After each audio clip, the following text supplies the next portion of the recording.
guys, my name's Jason. I'm a registered nurse.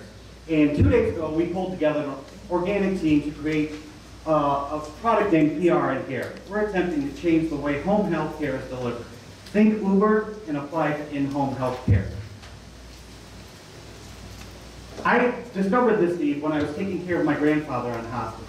I had no way to get help. I needed someone to come in so I could get a break. But I couldn't hire some guy off Craigslist to leave him at home with my grandfather. It just wasn't possible. So what was I going to do? I struggled along and just dealt with it. So the statistics show that 7 out of 10 people will deal with long-term health care that are over the age 65. These people that are getting long-term health care want that health care in their home. It will be a bigger satisfier for that patient and deliver a better care. So our solution to this is PRN Care. It's an accredited digital-based network where healthcare consumers can find local accredited healthcare providers and get the help when they need it, how they need it, through an electronic transaction.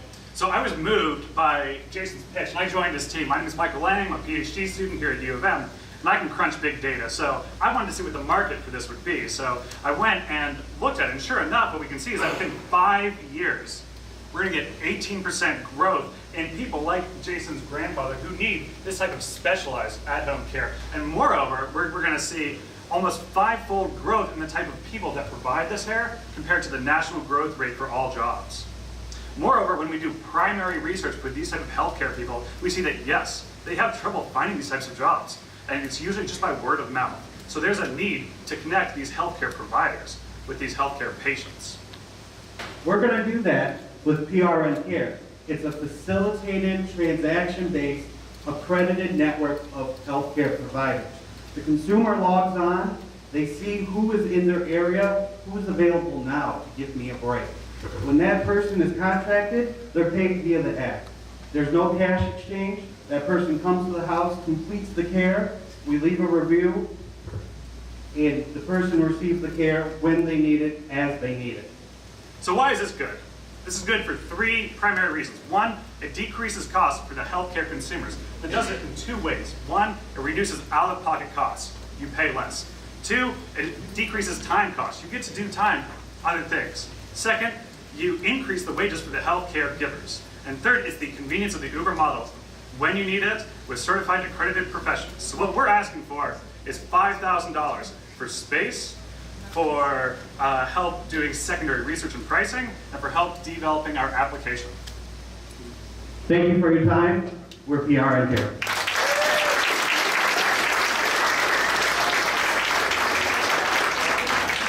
Thank you. Over to the judges. Who's accrediting these providers? The state is. There's a great website called Laura. So right now you could go and type in my name to this website under healthcare professionals, Jason Wolf, and you would see that I'm a licensed registered nurse. When we use health roommates or certified nurse assistants, who is going to be our target healthcare provider, we will check to make sure these licenses are verified. In fact, signing up to the application, that'll be the main barrier. You need to put in your license number before you go forward and get onto the app. And so in each state, you'll use that state's Yeah, Correct. Which is why for the first year, it's just Michigan. So once we have a hold on it, then we can open it up to state. We're going to apply the Uber model where we go market to market with launch teams, sign people up at facilities for CNAs, introduce them to the app, get them to sign up, and develop our healthcare provider base before we bring consumers on board. So, I mean, when I think of Uber, I think of single transactions. Here you're talking about sort of relationships. So are you creating these for sort of long-term patient care relationships or sort of one-off day-to-day sort of? Both. So we found, in my case especially, I could have used that one-off. I need someone for 4 hours now. So I can look locally, this person's available, let me pay you, come to my house, help me. And they're a nurse. Or an accredited person. Yeah. And you have a rating system as part of this? Yes. Do you worry that people will meet each other once on the app? Because I'm assuming you're getting... The workaround what you're talking about? Yes, that was a big concern. So what we want to do in the acute care setting where I work, I don't give my personal information to my patients. We want to educate our providers that you don't want to do that. You want to stay safe, use our application for communication, and protect yourself. Okay, that's a quick question. No, just, if you're not private pay, it sounds like this is when the patient is paying for the service themselves and not Medicare, Medicaid. Yes. So it doesn't include the other. So 70% of all of these services tend to be out of pocket. Medicare, Medicaid tend to pay for the first 100 days, but then after that, it's out of pocket. Thank you for your time. Yep.